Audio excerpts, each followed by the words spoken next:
My phone vibrates against my desk, the screen flashing with a series of fraud alerts from my platinum card. $35,000.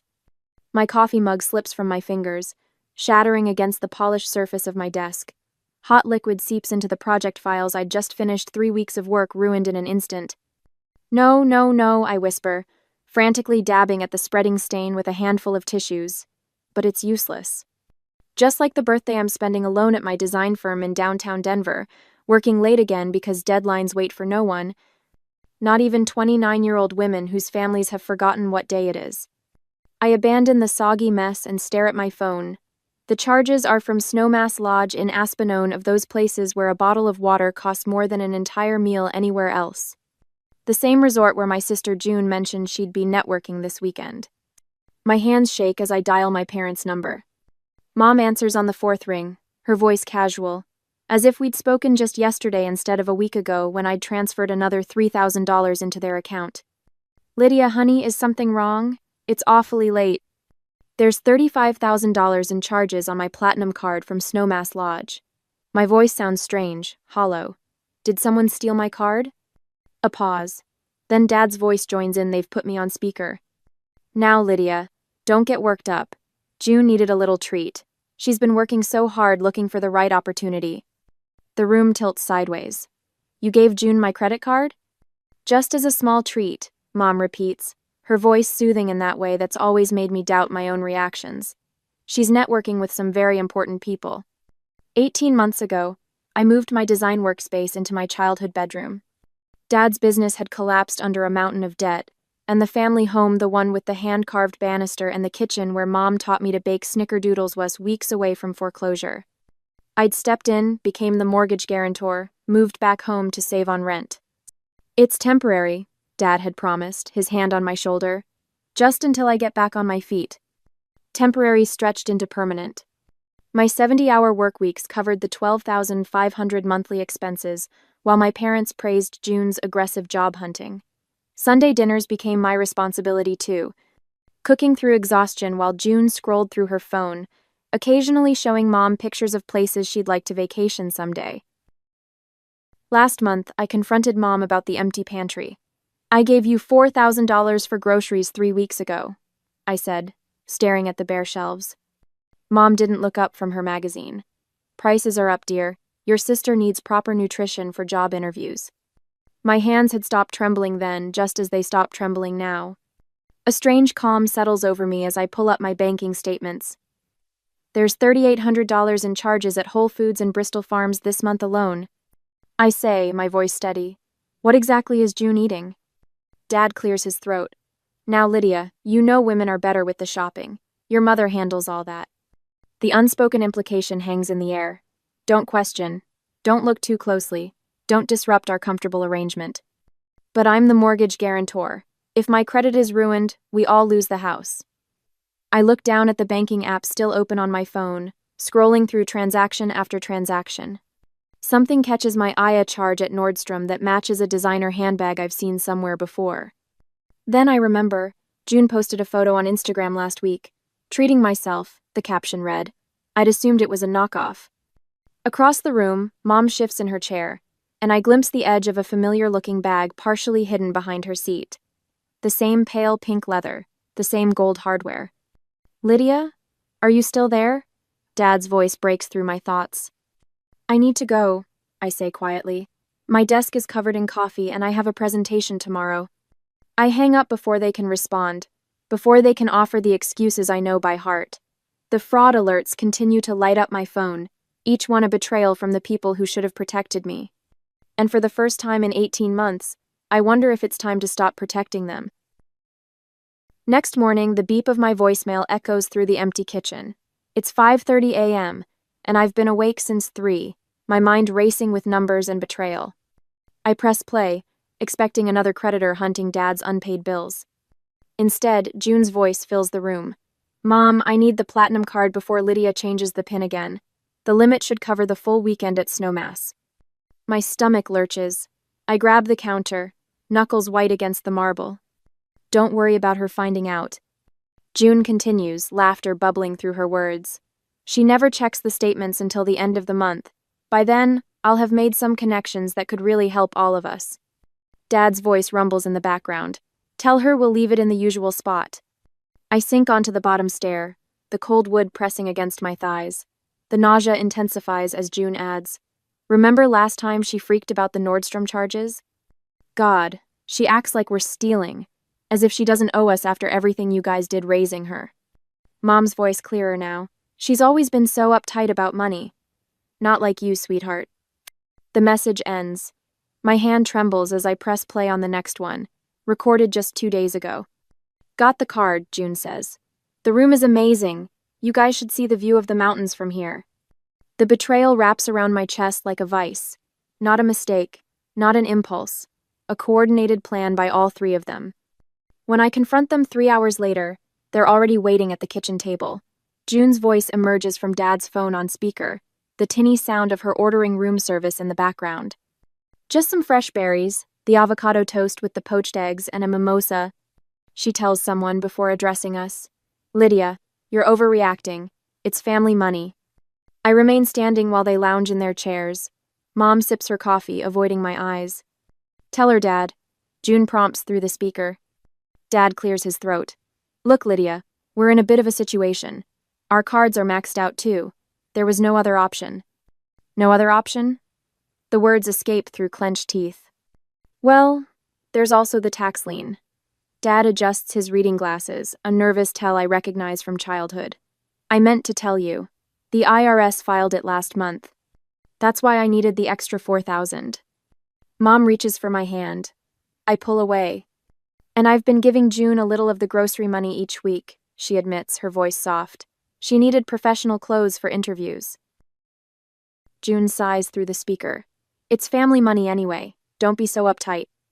Dad waves his hand dismissively. You'll make more next month. You always do. The realization hits me with stunning clarity. I haven't been a daughter to them for 18 months. I've been an ATM. My job requires a credit check every 6 months. I say, my voice steadier than I feel. If my score drops because of this debt, I could lose my security clearance. I could lose everything. You're being dramatic, June says.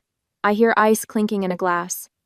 The interest alone on $35,000 would wipe out my emergency fund. I continue. Did any of you think about that? Mom studies her coffee cup. We assumed you'd just pay it off. And if I don't?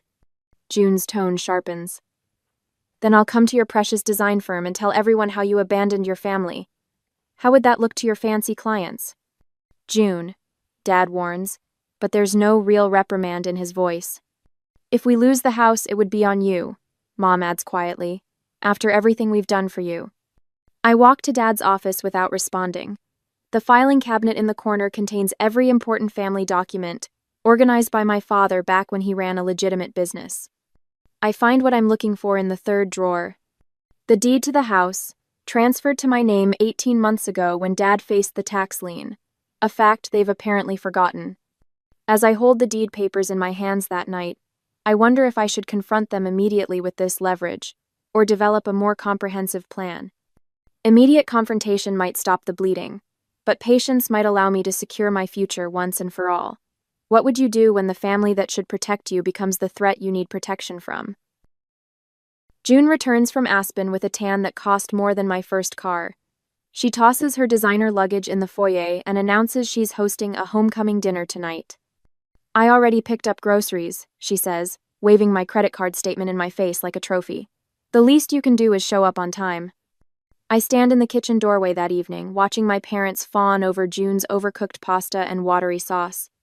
The table groans under bottles of wine that match the ones I'd bookmarked for a client project, bottles I can't afford for myself but apparently fund for my sister's dinner parties. My stomach growls. I haven't eaten since yesterday. The grocery money I transferred to the family account last week disappeared into whatever feast June is presenting tonight. Each bite they take feels like another dollar being sucked from my account. Lydia, honey, sit down, Mom says, not looking up from her heaping plate. June has exciting news. June straightens, tossing her hair back. Remember those investors I met in Aspen? They love my business concept. I just need startup capital. 50,000 should do it. She turns to me with a smile that doesn't reach her eyes. We all know who has the deepest pockets in this family. Dad nods enthusiastically. This could be the opportunity that turns everything around for us. Us. Not me. Never me. Oh, and I borrowed your laptop to finalize my business plan, June adds casually. Hope you don't mind. I find them in my office the next morning. Papers scattered across my desk, drawers hanging open, my laptop nowhere to be seen. The lock I installed last week has been pried off, wood splintered around the doorframe. That night, I stare at my bedroom ceiling until 3 a.m., heart pounding every time a floorboard creaks. By dawn, I've moved my passport, birth certificate, and the house deed to a lockbox in my car trunk.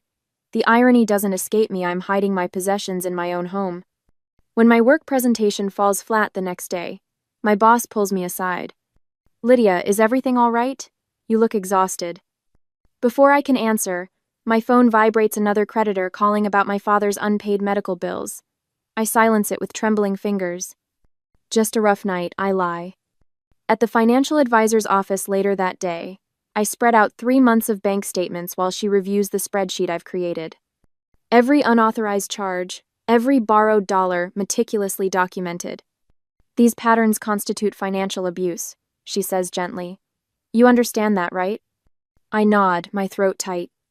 That evening, I hide my phone behind a potted plant, recording as my parents and June discuss accessing my 401k just temporarily for June's business venture. I tell myself this evidence might be necessary someday, but the truth burns in my chest. I'm preparing for war against my own family. Between meetings the next day, I check my email and find a message from Great Aunt Delilah in Santa Fe. The subject line reads simply, "When you're ready." Your grandfather always said, "The strength to say no is worth more than the money to say yes." I have staff housing above my bistro. Call me when you're ready. That evening, I find Dad in his workshop, sanding a coffee table that looks identical to the 3 others gathering dust in the corner. No one wants handcrafted furniture when IKEA exists, but he refuses to adapt his business model just like he refuses to acknowledge reality in every other aspect of his life.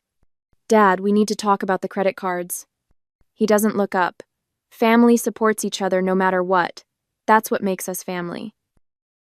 The words hit a switch inside me, illuminating years of manipulation. Support goes both ways, I say, my voice steadier than I expected. What I've been giving isn't support, it's surrender. His sander stills. What's that supposed to mean? It means I know about the quitclaim deed. His face pales as he sets down his tools. That was just a temporary legal maneuver, to protect us from the tax lien. To protect you?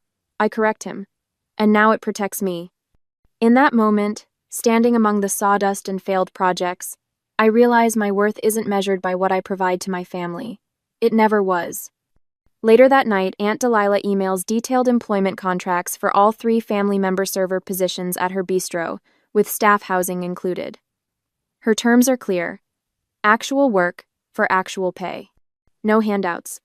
They'll resist structure and accountability, she writes. But that's exactly what they need. Her follow-up call comes as I'm researching the housing market in our neighborhood. They broke your trust, she says when I express doubts about my plan. You don't owe them a warning. The next morning, I book 3 one-way tickets to Santa Fe using June's dormant credit card, the one she forgot she had when claiming poverty. The real estate developer who's been eyeing our property for years answers on the first ring. Still interested in the Churchill Heights location, I ask? Absolutely. All cash offer, as discussed. 3 days later, I stand in the driveway watching my family pile into Dad's car for what they think is a bonding weekend at a mountain resort, me birthday gift to them. The house keys feel heavy in my palm, the signed listing agreement tucked in my pocket.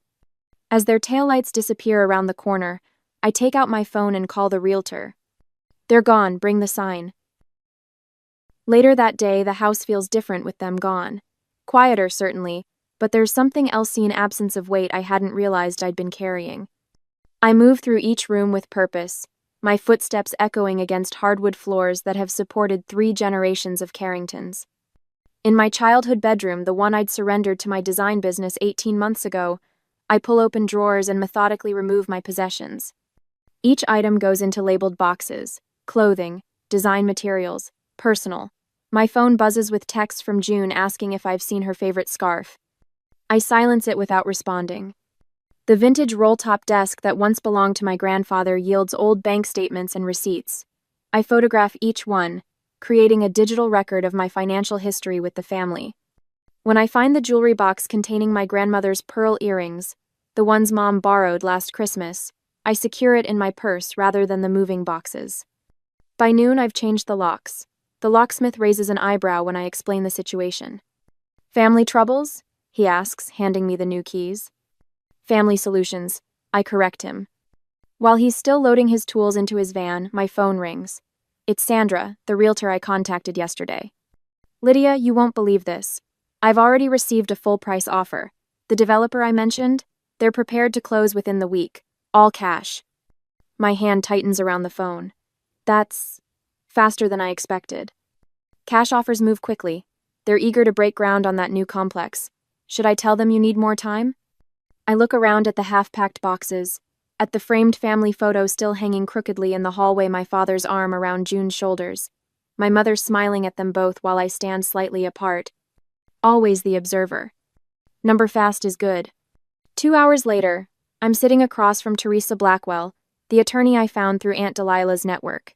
She reviews the quitclaim deed, nodding as she flips through the pages. This is ironclad, Miss Carrington. Your father transferred complete ownership to you. There's no provision for reversion or co-ownership. And the sale? With this deed and your documentation, you're within your legal rights to sell without their consent. She removes her glasses. Though I should advise you that family real estate transactions often lead to litigation? Let them try. I slide the folder of recorded conversations across her desk. I have June on tape admitting to credit card fraud. Teresa's eyebrows rise slightly the closest she comes to showing surprise. That should be quite persuasive. I'll contact the developer's legal team today. Back at the house, I'm wrapping grandmother's china when my phone vibrates. June's name flashes on the screen. Against my better judgment, I answer. We need another $2,000, she announces without preamble. Santa Fe is more expensive than we thought, and Dad found this amazing local artist who… Number. The silence on the other end lasts 3 full seconds. What do you mean, no? It's just 2,000. You make that in what, a week? I'm not sending more money, June. Fine, whatever. I'll just use your card again. We all know where you keep the… I've canceled all my cards and opened new accounts. You won't find them in my desk drawer anymore. Her laugh has a brittle edge. You act like this is some big secret. Mom and Dad have been using your cards for months. It's family money. The recorder app on my laptop blinks red as it captures every word. Is that why you charged $35,000 at Snowmass Lodge? Oh, please, like you couldn't afford it. Besides, that's what family does. We take care of each other. By committing fraud? Another pause.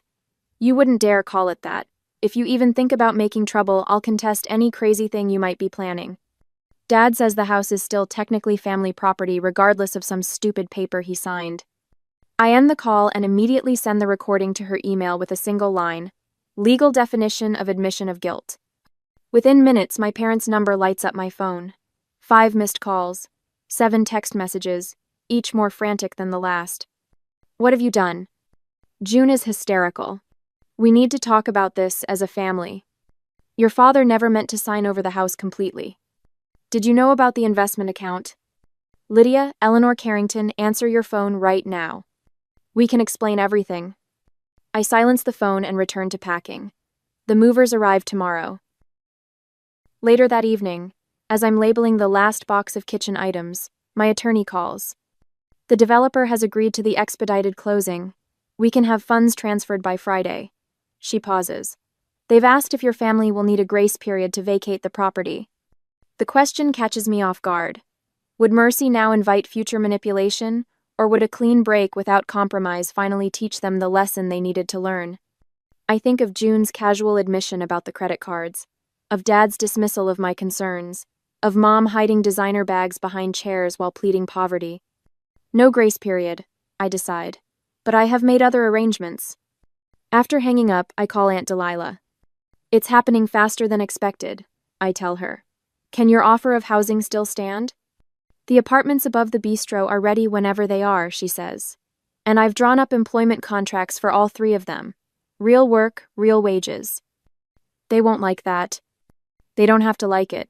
They just have to decide if pride is worth homelessness. Her voice softens. How are you holding up, sweetheart? Better than expected. My boss has approved remote work for the next month while I transition. And the house? Closing Friday. 1.65 million, all transferred to my new account. We talk a while longer about practical matters, furniture storage, mail forwarding, the movers coming tomorrow. As we're about to hang up, my phone beeps with an incoming call. That's Mom, I say, checking the screen. Are you going to answer? Not tonight. After we disconnect, I listen to the voicemail. Mom's voice sounds different, smaller, without its usual confident edge. Lydia, please call me back. Just me, not your father or June. A shaky breath. I know I've been. I should have stopped your sister years ago. I just didn't know how. Another pause. Whatever you're planning, please just talk to me first. Outside, the moving truck pulls into the driveway. The neighbors across the street stand on their porch, watching openly now. Mrs. Grayson, who has lived there for 30 years, waves tentatively. I wave back, then turn to face the house that will soon have a sold sign on its lawn. Tomorrow, my family returns, expecting everything to be exactly as they left it. They have no idea what awaits them. When my family returned from their trip, they immediately called me to the house. My rental car pulls up to the curb in front of what was once my childhood home. The large SOD sign dominates the front lawn where my father's prized hydrangeas used to bloom. My family stands huddled near the front porch, their suitcases scattered around them like abandoned life rafts. My phone vibrates against the console. Dad again. Lydia, sweetheart, there's been a misunderstanding with the house. Call us immediately. I step out of the car clutching a manila envelope. The weight of it feels substantial in my hands. 18 months of evidence, all neatly organized. Mom spots me first. Her face crumples into the theatrical sob I've seen countless times, usually when she wants something expensive. How could you do this to your own family? Her voice carries across the lawn, designed to draw attention from the neighbors peeking through their blinds. June stands with her arms crossed, designer sunglasses hiding her eyes but not the tight line of her mouth. We need to talk now. Her voice lacks its usual breezy confidence. Dad steps forward, hands raised in a placating gesture that once made me feel safe. Lydia, listen. We can negotiate here. This house, there was a family understanding about ownership.